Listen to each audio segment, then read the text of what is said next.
brought to you by V-Guard. સમાચારમાં આગળ વાત મોરબી ઝૂલતો પુલ દુર્ઘટના મામલે હાઈકોર્ટમાં અરજી થઈ છે. અરજદારે સમગ્ર મામલે સીબીઆઈ તપાસની માંગ કરી છે. મોરબી શહેર બી ડિવિઝન પાસેથી તપાસ આંચકી લેવાની માંગ કરવામાં આવી છે. જી હા, મોરબી કોર્ટમાં ચાલતી સુનાવણી અને ચાર્જશીટને પણ રદ કરવાની માંગ કરી છે અરજદારે. ઓરેવા કંપનીનું નામ આરોપી તરીકે હોવા છતાં ત્યાં તપાસ ન કર્યાનો આક્ષેપ છે. તપાસમાં ઓરેવા કંપનીના કોઈ દસ્તાવેજો પણ જપ્ત ન થયાનો આરોપ લગાવાયો છે.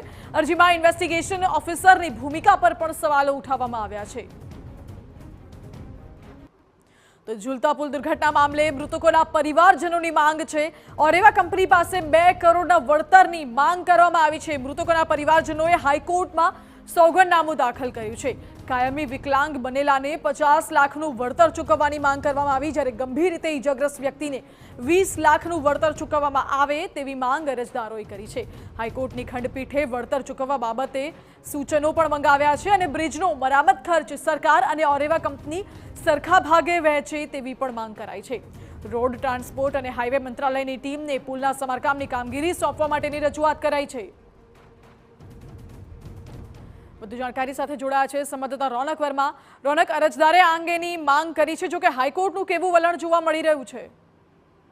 બિલકુલથી માનસી, સમગ્ર ઘટના પર નજર કરીએ તો 1.5 વર્ષ પહેલા જે ઓક્ટોબર માસના અંતમાં મોરબીમાં કેબલ બ્રિજ તૂટ્યો હતો અને તે તૂટવાને કારણે 135 થી વધુ લોકોના સત્તાવાર જે મોત છે તે થયા હતા અને ત્યારબાદ ગુજરાત હાઈકોર્ટ દ્વારા જે સુઓમોટો અરજી છે તે લેવામાં આવી હતી અને આ જ અરજી સંદર્ભે જુદી જુદી સમયગાળા દરમિયાન જે પ્રક્રિયાઓ છે તે હાથ ધરવામાં આવી હતી અને ખાસ કરીને વળતર સહિતના મામલા ઉપર જે દલીલો છે તે થઈ હતી.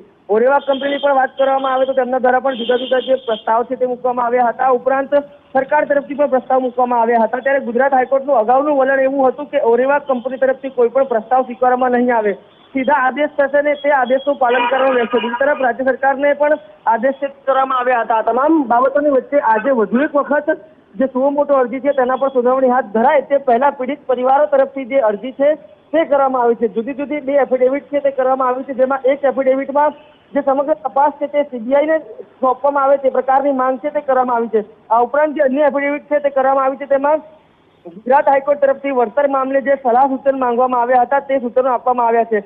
તેમાં જે મૃતકો છે તેમને કેટલું વળતર ચૂકવવું જોઈએ, આ ઉપરાંત જે ઘટનામાં ઘાયલો છે તેમને કેટલું ચૂકવવું જોઈએ, આ ઉપરાંત જે ઘટનામાં વિધવા થયેલા છે, આ ઉપરાંત બાળકો છે